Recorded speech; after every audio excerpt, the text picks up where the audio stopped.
अस्सलाम वालेकुम दोस्तों, उम्मीद करता हूँ आप सब खैर खैरियत से होंगे। अभी हम आपको डॉक्टर ज़ाकिर नाइक की एक वीडियो प्ले करेंगे जिसमें एक भाई सवाल करता है कि मुंबई में एक वाक़या हुआ कि जिसमें एक ससुर ने अपनी बहू के साथ जिनसी ज़्यादती की, तो उस पर मौलवियों ने फतवा दिया कि ये औरत जो है ना ये अपने शोहर पर तलाक हो गई और ये जो है ना इसके जो ससुर है उसके लिए उसकी बीवी बन गई। तो इसके बारे में आप क्या कहते हैं? तो इसका जवाब जानने के लिए आप इस वीडियो को पूरा देखें। Assalamu alaikum. My name is Shahrukh Khan and I'm a student. First of all, I'd like to congratulate Dr. Zak Naik because not only the Muslims but everyone here is actually proud of you. So basically my question is, recently in the Indian news channel there was a case like the daughter-in-law was raped by her father-in-law and it was a Muslim. So basically the Maulvis gave it like that she has to marry her father-in-law and her husband is no more her husband. Do you have your say on that?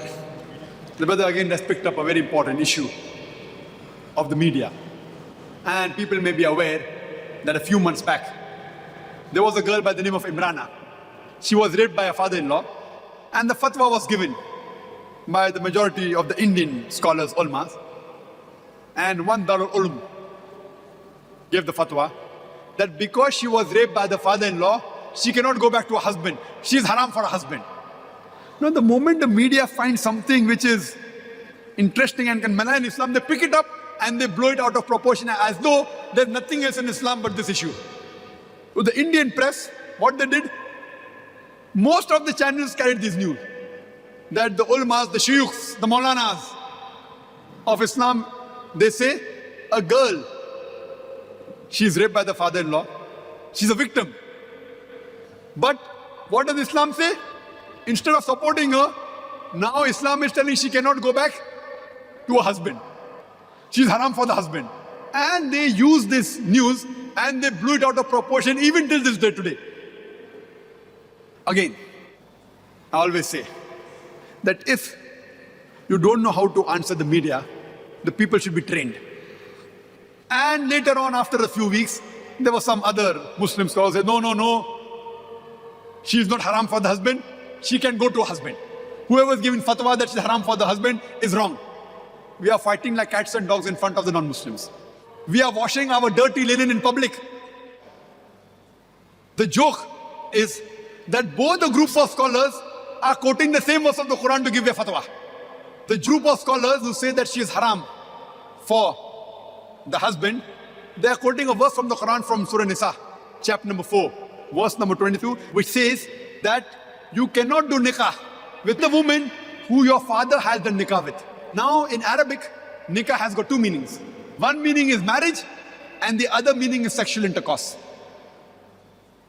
And you ask any Arab who is well versed with Arabic, he'll tell you yes, nikah has got two meanings. One is marriage, the other is sexual intercourse. Now this first group of scholars, which are in majority belonging to a group of Darul Ulum, they take the meaning of nikah as sexual intercourse. So if you take the meaning of nikah as sexual intercourse, the verse of the Quran says that you cannot have sexual intercourse with your sister. You cannot have sexual intercourse with your paternal auntie, with your maternal auntie, and you cannot have sexual intercourse with that woman who has had sexual intercourse with your father.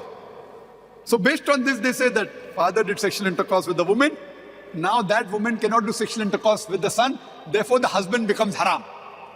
The other group is fighting, no, it is nikah, and we are fighting like cats and dogs. We should use a hikmah in replying. Point number one.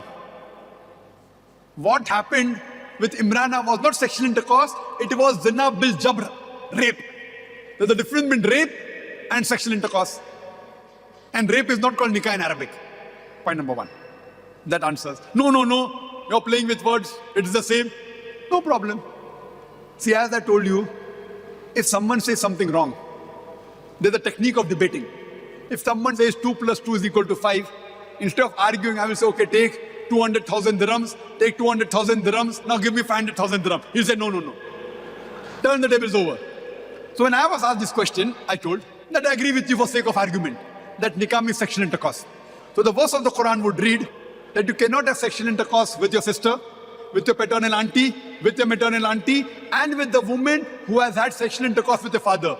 That means Quran gives permission, you can have sexual intercourse with your neighbor woman, with the woman on the street. They said, no. I said, why? If you mean nikah means sexual intercourse, so Quran says don't do sexual intercourse with your sister, with your paternal auntie, maternal auntie, and the woman who your father had intercourse with. But you can have sexual intercourse with the neighbor woman, with the woman on the street, and the answer is no. So the right meaning is nikah means marriage, which reads you cannot marry your sister, you cannot marry your paternal auntie, your maternal auntie, and you cannot marry the woman that has married your father. But surely you can marry the neighboring woman, you can marry the woman on the street. So with hikmah, without fighting, who is right, you give this, and no ulama will ever say that you can do sexual intercourse zina with a girl on the street. So use your hikmah and the problem is solved. But unfortunately, we are fighting like cats and dogs in front of the media and making a mockery of Islam. Hope that answers the question. This question is by a Hindu.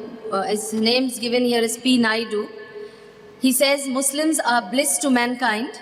What about non-Muslims who by birth are not Muslims? What stage of life do they understand Islam? Sister posed a question that, according to a Hindu, the Muslims are a blessing to humanity, alhamdulillah, summa alhamdulillah. But a non-Muslim is not a Muslim by birth. So at what stage of life do they understand Islam? Before I answer the question, I would like to make a point very clear. Our beloved Prophet Muhammad sallallahu alaihi wasallam said that every child is born in Din al-Fitr. Din al-Fitr means innate religion. Every child is born as a Muslim. Later on, he's influenced by his parents, by his elders, by his teachers. He starts doing idol worship, fire worship, and then he becomes a non-Muslim. Therefore, according to Islam, every child is born as a Muslim. That means he submits his will to God. Later on, by external influence, he may become a non-Muslim. Therefore, when a non-Muslim becomes a Muslim, convert is not the appropriate word. Convert means going from one track to the other track, or going from one faith to the other faith. The right appropriate word is revert. Revert means originally he was a Muslim, he becomes a non-Muslim, then comes back to Islam. So the right word is revert. So every human being is born sinless. He's born as a Muslim. Later on, he goes to the wrong track. Now coming to your question, those who become non-Muslim, not that they're born non-Muslim, everyone is born as a Muslim. Those who become non-Muslim by the influence of the parents, etc., at what stage do they get the message? Different people get the message at different stage. Like a person who's born as a Muslim, if he's born in a Muslim family, he may get the message from day one. He may be born in a Muslim family, but he may not be practicing Islam, so he may get later. Some may get day one, some may get after 1 year, some 2 years, some 5 years, some 10 years, whatever it is, Allah Alam. Some people are born in a non-Muslim family, they grow up, they may get the message in childhood, maybe in school, they may get in college. Whatever it is, different people get at different times. But irrespective whether a Muslim gives him a message or not, Allah says in the Quran, in Surah Fusilat, chapter number 41, verse number 53, Sanurihim ayatina fil afaqi wa fi anfusihim hatta yatabayyana lahum annahu al-haq. That soon we shall show them our signs in the furthest regions of the horizons and into their soul until it is clear to them that this is the truth. So irrespective whether he gets the message from the Muslims or not, Allah subhanahu wa ta'ala gives the message directly by showing his signs in the furthest in the horizon until it is clear to the human being. I may give a message, the non-Muslim may not understand. When Allah gives the message, he sees to it that the message is clear to the non-Muslim until he realizes that this is the truth, this is the haqq. Later on, after he gets the haqq, he may agree, he may not agree for his ulterior reasons, for his ulterior motives, for his personal reasons. Now, before he dies, inshallah, Allah will give the message. Now, when, which year, Allah knows best. But before he dies, so on the day of judgment, therefore the Quran says that those who reject the faith, they will never complain to Allah subhanahu wa ta'ala that I didn't get the message, why are you putting me in hell? They'll only say that please forgive us, we are at fault. Because they know that they had got the message, but they did not accept it. They'll only say to Allah that please give us one more chance. Allah says it's too late. So Allah will surely give them the message before they die. Hope that answers the question. खुशामदीद दोस्तों, उम्मीद करता हूँ video आपने पूरी देखी होगी और आपको पसंद भी आई होगी। मेरे भाइयों दोस्तों, मेरे कहने का मतलब यही है कि ये क्या ज़माना आ गया। आप देखो कि एक ससुर जो है ना, वो अपने बेटे की बीवी के साथ यानी अपनी बहू के साथ जिनसी ज़्यादती करता है। तो ये मुसलमान कहाँ से कहाँ तक पहुँच गए। आए दिन हम देखते हैं कि जो है ना भाई का बहन के साथ इस तरह मामला हुआ, या इसी तरह जो है ना ससुर का अपने उसके साथ अपनी जो है ना बहू के साथ, इसी तरह अबू की जो है ना अपनी बहन के साथ बहुत सारे वाक़यात जो है ना रोनुमा हुए। इसी तरह किस्म किस्म अज़ाब भी हम पर आ रहा है। आप देख रहे हैं गर्मी कितनी शदीद है, जबकि बारिश नहीं हो रही, वक़्त पर बारिश नहीं हो रहा। जब फसल पक्की हो जाए, तैयार हो जाए, اس وقت بارشیں شروع ہو جاتی ہے، اور جب فصل تیار نہ ہو اس وقت بارش نہیں ہوتی. تو یہ سب کے سب اللہ تعالیٰ کی طرف سے عذاب مل رہے ہیں.